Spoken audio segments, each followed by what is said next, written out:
Parce que nos villes se transforment perpétuellement, nous avons le devoir de recycler tous ces matériaux. Iprema, votre partenaire pour un développement durable.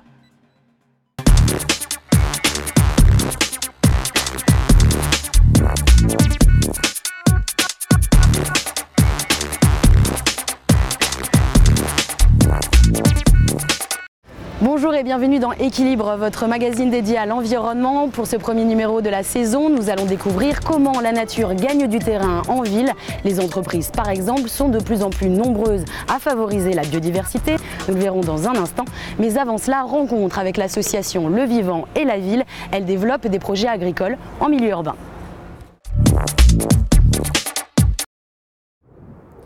Friches industrielles, décharges, terrains vagues, comment revaloriser les espaces urbains délaissés? L'association Le Vivant et la Ville a trouvé une solution plutôt originale et écologique, créer des fermes en ville économiquement autonomes. Et pour reconquérir des terrains parfois pollués, on mise sur la culture hors sol. La première initiative vient de voir le jour à Saint-Cyr-l'École. Il y a encore 2 ans, ce terrain de 3,5 hectares était une décharge laissée à l'abandon. Il y a 4 entreprises qui sont associées, qui sont les Jardins de Galie, Hydrasol, Sol Paysage et Veolia, pour développer les fermes en ville. Donc c'est un projet collectif, c'est de l'ingénierie collective qui a été développée. Et en 22 mois, on est parti d'une friche, donc terrain abandonné, où il y avait des carcasses de voitures, où il y avait des pneus, où il y avait des blocs de béton. Et on l'a réhabilité pour donner aujourd'hui ce projet-là. Ce projet repose sur 3 activités. La première d'entre elles, la production. Bienvenue dans la zone de production de la ferme. Donc on a ici 1 hectare de culture sous filet. On a utilisé un filet parce que ça protège de la grêle, ça protège du vent, donc mine de rien on augmente la température, donc il y a un effet de serre qui est intéressant. Et pour l'agriculteur, c'est beaucoup moins cher qu'une serre. Cette année, près de 20 tonnes de tomates cerises, fraises et framboises seront récoltées. La production fonctionne en économie circulaire pour l'irrigation de l'eau de pluie récupérée dans ce bassin de rétention. La récolte sera vendue dans un rayon de 20 km, à la ferme de Galie, dans des supermarchés ou encore dans ce tout nouveau distributeur automatique. Ça va. C'est bien passé? Très bien. Je vous présente Ken. Bonjour. Qui est donc le maraîcher en charge de la partie production. Ken est permanent sur le site, de 4 à 6 saisonniers l'épaule selon les besoins. L'intérêt du hors-sol, c'est qu'on peut en fait l'implanter sur n'importe quel endroit. Donc ce qu'on fait ici peut être refait ailleurs sur un toit d'un immeuble ou vraiment n'importe où. Donc on s'affranchit complètement du sol. En plus, là on les a mis à hauteur d'homme.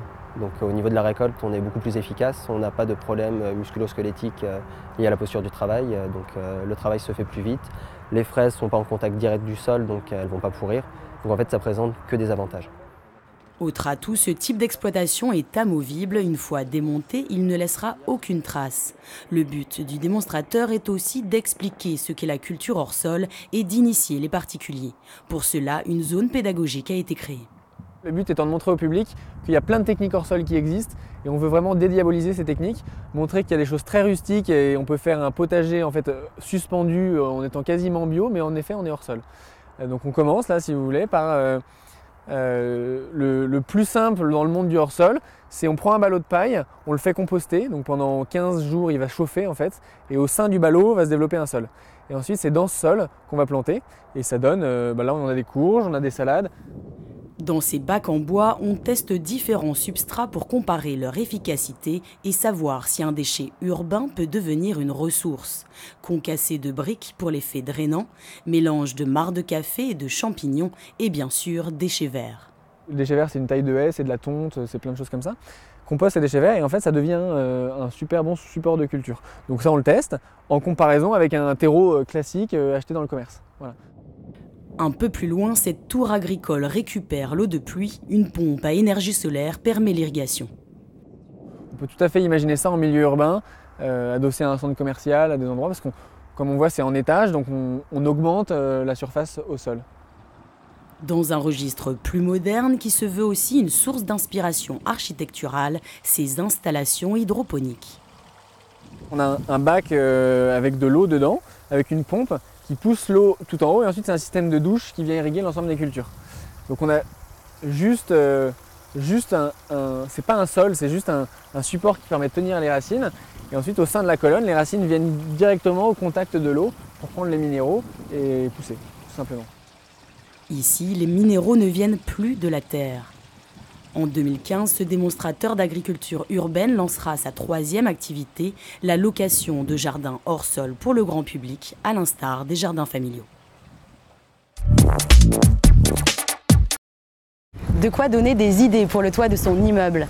Et puis évidemment, il n'y a pas que des friches en ville, on compte aussi beaucoup d'entreprises. Des paysagers leur proposent d'utiliser leur site pour créer des jardins vivants. Rencontre avec l'un d'entre eux. Olivier Bedouel, bonjour. Bonjour. Vous êtes le fondateur de Verdeco, une entreprise de paysage. Vous proposez vos services aux entreprises. Alors, comment les aider à se mettre au vert? Voilà, donc Verdeco, c'est une entreprise qui fait du paysage d'intérieur et du paysage extérieur. Donc pour les entreprises, on propose un service de mise en place de plantes d'intérieur avec un contrat d'entretien pour ces plantes. Et pour les extérieurs, on propose des aménagements de terrasses avec notre bureau d'études et en études et en réalisation. Alors, les jardins d'entreprise, ce n'est pas quand même quelque chose de nouveau. Avant, c'était un peu plus de la décoration. Qu'est-ce que c'est devenu aujourd'hui? Alors, c'est devenu un lieu utilitaire. Les jardins en entreprise sont de plus en plus utilisés par les collaborateurs. Et donc, on va chercher à avoir plutôt une terrasse, plutôt un lieu de détente pour le midi, pour les fumeurs aussi. Et donc, ce lieu maintenant est très vivant et contribue au bien-être des collaborateurs en entreprise. Vous proposez d'ailleurs des jardins vivants. Oui, alors on va travailler avec l'animal, on va travailler avec les oiseaux, avec le mouton, la poule. On va essayer de proposer une autre façon de désherber les massifs. On ne met plus de pesticides ou de choses qui peuvent polluer la nappe phréatique. Voilà, on essaie de travailler dans ce secteur-là. Est-ce que vous avez aujourd'hui plus de demandes qu'auparavant? Est-ce que les entreprises sont plus demandeuses? Ce qui est sûr, c'est que les entreprises, elles recherchent beaucoup le bien-être de leurs collaborateurs. Et le jardin, aussi bien en intérieur qu'en extérieur, contribue à ce bien-être, au fait que les collaborateurs ont envie de venir travailler à l'entreprise et de se sentir bien. Voilà. Et donc, effectivement, il y a une demande de plus en plus forte pour travailler dans ce sens-là. Alors on va le voir dans un instant, c'est aussi finalement une solution économique. On peut aller voir du coup l'éco-pâturage. Oui, on peut aller voir l'éco-pâturage. Je vais vous montrer Patrick, le bélier. Allons-y. Donc voici Patrick. Patrick, oui.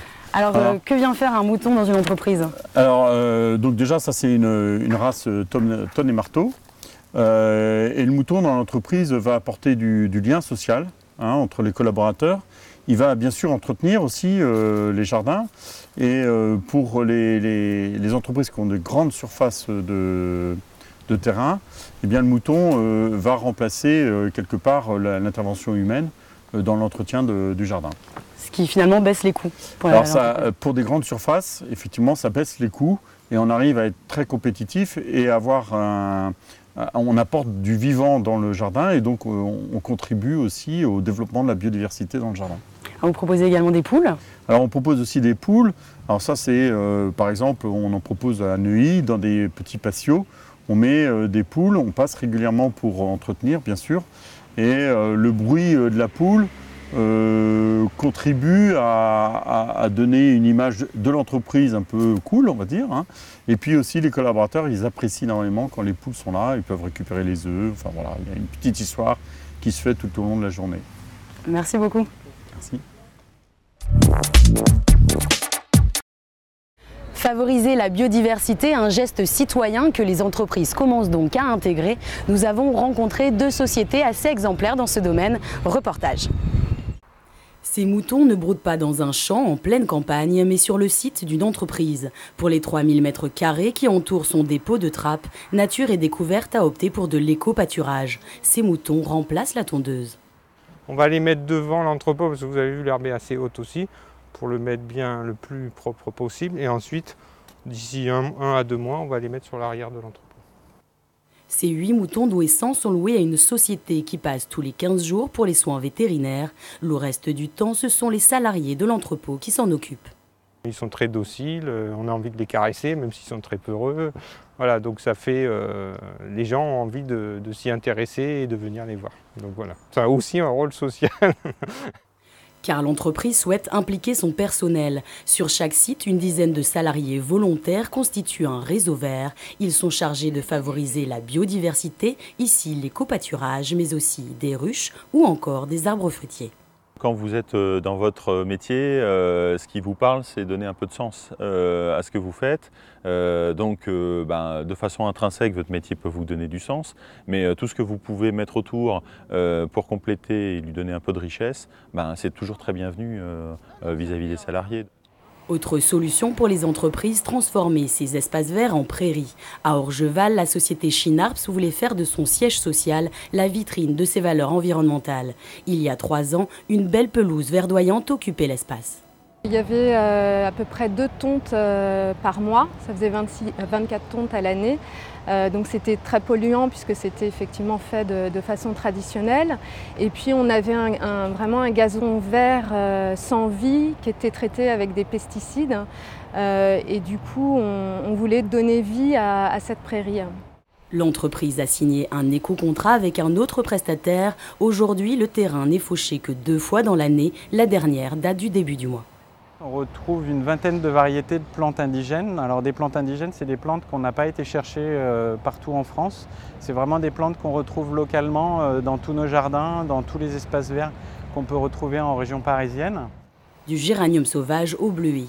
Pour les autres espaces verts aussi, les produits phytosanitaires sont bannis. On utilise des copeaux de bois issus des coupes d'arbres.